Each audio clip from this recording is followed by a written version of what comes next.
Salut la Bulls Nation, bienvenue sur French Bulls TV, vidéo pour revenir vite fait sur les deux derniers matchs de pré-saison, parce qu'il y a pas mal de bonnes petites choses à dire. Deux victoires déjà, même si bon, ça c'est anecdotique, mais voilà, il y a eu des phases de jeu, des line-ups, des performances qui méritent qu'on revienne un petit peu dessus. On était à Toronto dimanche, et pour moi, c'est notre prestation la plus aboutie de cette pré-saison. Euh, Pas dès l'entame de match, hein, on a mis quelques minutes à se mettre en rythme, à se mettre en place. Mais bon, là, je fais mon tatillon. Sur l'ensemble du match, on a quand même montré de belles choses, offensivement et défensivement. Balle en main, j'ai trouvé qu'on avait réussi à bien faire circuler la balle, trouver des shoots ouverts, euh, avec notre défense qui amène l'attaque grâce aux mains actives, les interceptions, et donc on a réussi à mettre du rythme en transition.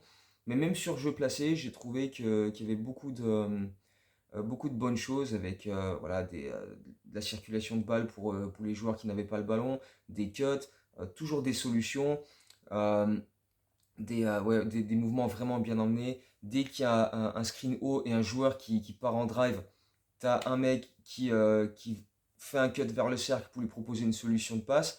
Tu as un gars qui reste dans les corners à 3 points pour offrir une autre solution de passe et rentrer les shoots dans les corners.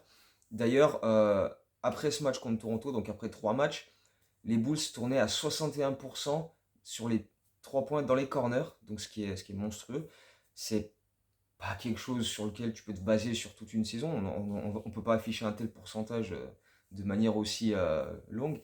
Mais voilà, c'était quand même intéressant de voir qu'on s'est créé beaucoup de ces shoots-là et on en a pas mal rentré avec notamment des Javonte Green, des Derrick Jones Jr., des Patrick Williams aussi. Et puisqu'on parle des 3 points, il faut qu'on parle du meilleur shooter à 3 points du monde. André Steph Drummond Curry. 3 sur 3 à 3 points à Toronto.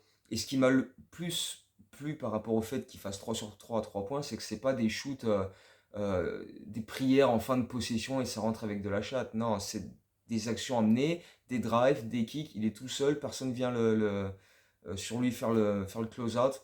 Et beau petit geste pour un gars qui est absolument pas un shooter. Euh, Beau petit geste à chaque fois. Il te met 3 sur 3 à 3 points sur ce match-là. Depuis voilà, tête de raquette, les elbows, donc c'est même pas en plus depuis les corners où c'est plus court.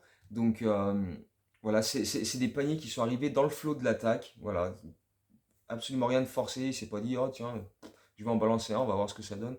Non, non, ça a été bien emmené comme ça. Et bon, évidemment, là aussi, c'est pareil, hein. C'est comme le 61% à 3 points dans les corners. Tu sais que voilà, tu peux pas compter sur ça toute la saison. On va pas devenir une arme. Enfin, on va pas faire de Drummond un shooter à 3 points, c'est clair. Mais voilà, c'était sympa de voir que voilà, ça peut toujours servir de temps en temps. Euh, mais voilà, non, c'était un match où on a montré beaucoup de fluidité dans notre attaque. Peu importe un petit peu les line-up qu'on avait en fait. Et c'est vrai que Toronto est une équipe assez similaire à la nôtre dans le sens où il y a beaucoup de joueurs entre 2 mètres 2, 3, 4, 5, 6, avec des longs bras. Et c'est un petit peu la patte Mark Eversley qui était là-bas avant de venir chez nous, je pense. Euh, et en fait, ça nous a proposé des match-ups plus ou moins. Bah, c'était un peu la même chose en face de nous. Donc voilà, c'était assez similaire. C'est une équipe qui nous ressemble beaucoup, je trouve, Toronto, dans sa conception. Euh, on a su en tirer profit. On a su voilà, se trouver les match-ups positifs avec Drummond qui a fait parler sa taille, qui a pris de gros rebonds, qui a été intéressant en protection de cercle. Vucevic a fait un gros match aussi. Enfin, DeRozan a cartonné. On a tenté Derrick Jones Jr. En poste 4 titulaire sur ce match-là. Ça n'a pas forcément été grandiose. Et puis en deuxième mi-temps, Javonte Green, qui n'avait pas joué de la première, a débuté la deuxième mi-temps et tout de suite, boum, 3 points avec la faute dans le corner. Rebond offensif, court à l'autre bout du terrain, claque des dunks. D'ailleurs, il a pété un dunk, mais de barbare. Euh, Transition, il passe au milieu de tout le monde, il décolle de pratiquement la ligne des lancers francs et il te met un tomard mais d'une puissance dingue. D'ailleurs, hein, voilà, Islam Jama, t-shirt hommage. Euh, non, on a vu vraiment de belles actions, beaucoup d'attaques du cercle et si on voyait qu'elle s'était bouchée, on avait des solutions pour ressortir la balle. Donc voilà, on a vu Ayo faire pas mal de ça aussi, donc c'était vraiment plaisant. Et même défensivement, j'ai trouvé que sur ce match-là, il y avait vraiment pas mal d'automatisme qui commence à se créer au niveau des aides, dans le bon tempo, tu vois, au bon moment, venir, voilà, quand un joueur adverse est en train de débuter un post-up, hop, il y a le petit pas de décalage pour venir aider. Les close-out ont été assez rapides et efficaces aussi. Il y a eu une bonne présence au rebond. J'ai trouvé que Vucevic a fait de très bons box-out sur ce match-là. Je crois qu'il a, je sais plus si c'est ce match-là ou celui d'après où il a tourné où il a réussi un double-double encore, mais voilà, on a fait le taf et on est allé chercher une victoire au Canada qui était plutôt sympa. Donc euh, voilà, on a vu pas mal de monde. Terry encore qui a fait de super entrées. Lui, il va craquer la rotation. Lui, il va bousculer quelqu'un sur le banc. Kobe, peut-être, mais il va intégrer, et il faut, je pense, avec l'énergie qu'il a, il me semble, je l'ai dit dans la dernière vidéo, dès qu'il rentre, il fait exactement ce qu'on attend d'un remplaçant. Il a de l'impact défensif, offensif, il apporte quelque chose. Il y a de l'énergie, ça peut être une passe en transition, ça peut être les mains actives pour couper les lignes de passe adverses, ça peut être un rebond, ça peut être défendre un contre un sur un type et l'empêcher d'avancer, ça peut être passer sous les screens, il fait un taf de fou. Et là, Donovan, il doit se dire, bon, il faut quand même que je lui trouve des minutes au gamin. Donc, euh, en tout cas, il a fait ce qu'il fallait voilà, pour en tout cas mettre un petit peu le doute dans la tête à Billy. Donc, à voir si ça se traduit en saison régulière. Mais le petit Dalen Terry, il a fait le taf. Et bah voilà, on va espérer que ça se poursuive comme ça. Et puis ensuite, bon, bah, le dernier match de pré-saison, on recevait Milwaukee. Mais il y a quand même. Enfin, c'est difficile de tirer de vrais enseignements de ce match-là. On avait laissé Zach LaVine et DeMar DeRozan au repos sur ce match-là. Et les Bucks, eux, par contre, c'est limite, ils sont venus avec personne, quoi. Ils ont pris un ramasseur de balles, un mec qui vendait le popcorn. Il n'y avait pas Giannis, il n'y avait pas Holiday, il n'y avait pas Middleton, il n'y avait pas Portis, il n'y avait pas Lopez, il n'y avait pas Connaughton, il n'y avait pas l'autre connard aussi. Bref, il n'y avait pas Ibaka non plus. Enfin voilà, la liste des absents était plus longue que la liste des gars qu'ils avaient dispo pour ce match-là. Donc, parce qu'ils jouaient le lendemain, back-to-back en pré-saison, ma foi, contre les Nets. Et donc, bah, ils ont décidé que contre les Bulls, bon, ils n'allaient pas se faire chier. Bon, ma foi, du coup, ça a donné un match où bah, on a quand même pu observer quelques trucs du côté des Bulls, quelques line-up, notamment le banc, que j'ai trouvé très bon sur ce match-là. Caruso a été monstrueux. Euh, Drummond a continué de faire un excellent taf. J'ai trouvé que sa pré-saison a été très bonne et ça laisse euh, espérer de bonnes choses pour la saison régulière. Dragic n'avait pas joué le match à Toronto, il avait été ménagé. Là, il n'a pas joué beaucoup de minutes. Je crois qu'il a joué moins de 10 minutes sur ce match contre les Bucks, mais voilà, il a rentré quelques shoots, bon, surtout des layups en transition, mais voilà, il a donné quelques bonnes passes aussi. Voilà, il a fait quelques trucs assez intéressants. Patrick Williams, qui était de retour dans le 5 sur ce match-là, qui a claqué plusieurs dunks, qui a attaqué le cercle avec énergie, mais c'est toujours pareil, c'est toujours quand il manque quelqu'un, c'est bien de voir ça de la part de Patrick Williams, seulement je j'adhère pas.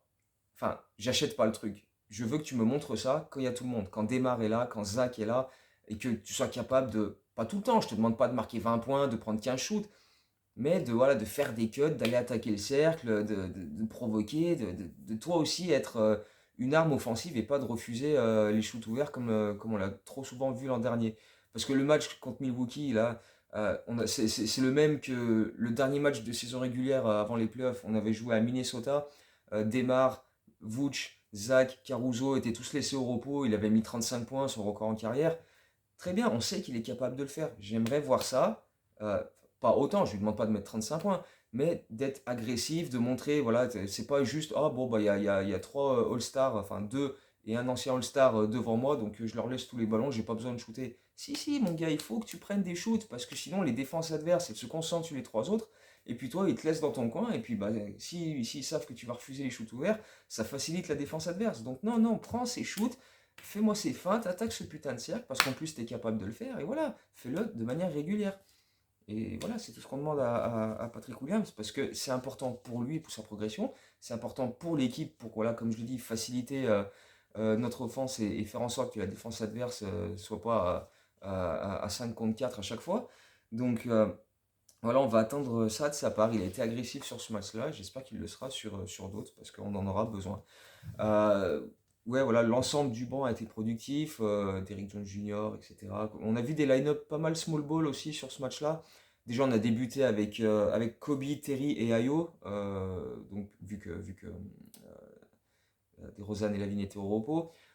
Plusieurs fois dans le match, on a vu aussi Dragic, Caruso, Ayo en même temps. Donc voilà, des 5 avec pas mal de joueurs de petite taille. Donc, et on sait que Donovan aime ses line-up small ball. Mais voilà, après, Caruso a joué plusieurs fois en 4 la saison dernière. Terry, avec ses longs bras, il joue 3, c'est pas trop un souci. Ayo, il a quand même une certaine envergure aussi. Donc c'est pas tellement dérangeant. Le truc que j'aurais aimé observer sur cette pré-saison et qu'on n'a pas eu l'occasion de voir, c'est comment on allait adapter notre défense face à une équipe avec des gros gabarits à l'intérieur. Parce qu'on a joué Denver, mais Nikola Jokic n'était pas là. On a joué les Bucks, mais voilà, Portis, Giannis, tout ça, Lopez, c'était pas là. Donc j'aurais aimé voir voilà, jouer contre un grand à l'intérieur, un mec dominant, genre un Jokic ou un Joel Embiid, mais voilà, pour voir un petit peu en pré-saison comment on allait pouvoir un petit peu adapter nos systèmes défensifs sur ces gars-là. Et bon, bah voilà, on sera obligé de voir ça une fois sur place en saison régulière, mais bon, c'est comme ça. Et c'est vrai que là, bah, du coup, maintenant, ça y est, c'est parti. La saison régulière, on attaque. Euh, dans la nuit de mercredi à jeudi, la semaine prochaine, sur le parquet de Miami, ça va être costaud. Gros choc d'entrée, même si Miami a perdu Tucker, ça reste quand même une équipe solide, hein. Faudra surtout pas prendre à la légère les Jimmy Butler, les Kyle Lowry, les Bam Adebayo, même si ça peut présenter un match-up favorable, peut-être pour Vucevic qui peut profiter de sa taille pour essayer d'exploiter les post-ups comme il l'a fait en pré-saison. Mais voilà, c'est clair que ça va être un test très important d'entrée, donc faudra savoir répondre présent. A priori, bon, voilà, on n'a pas de blessés à part Lonzo Ball, donc on devrait être capable de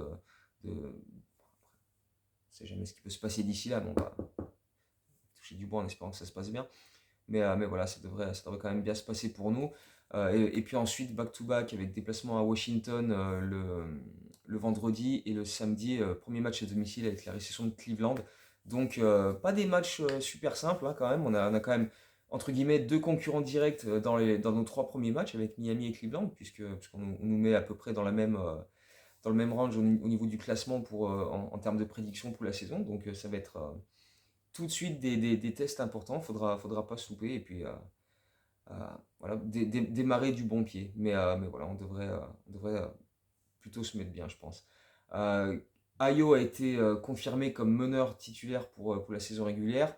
C'est mérité, il l'a été tout au long de la pré-saison, il n'y avait pas de raison que ça change.